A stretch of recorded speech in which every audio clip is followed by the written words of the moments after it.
నెరవేరని ఆశల్ని మూట కట్టుకుని పోవడం ఒక్కటే మనిషికి దేవుడిచ్చిన వరం అనుకుంటాను. తప్పు కాదా? ఏమైంది ఇప్పుడు? ఊరంతా తిరగాలి అంతేగా. మేనేజర్, నాకు తెలిసిన వాళ్ళ దగ్గర ఒక బస్సు ఉంది. ఎవరెవరు వస్తారో అందరూ రెడీ అవ్వండి. ఇవాళ ఒక్కరోజు తాతగారితో సంతోషంగా ఊరు తిరగొద్దాం.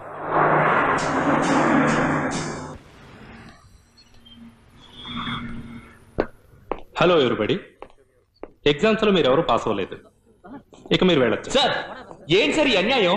కణితుడుపు కోసం ఎగ్జామ్ పెట్టి లంచాలు తీసుకొని ఉద్యోగం ఇస్తారా? ఇది దారుణం సార్. రాజు, తొందరపడకు.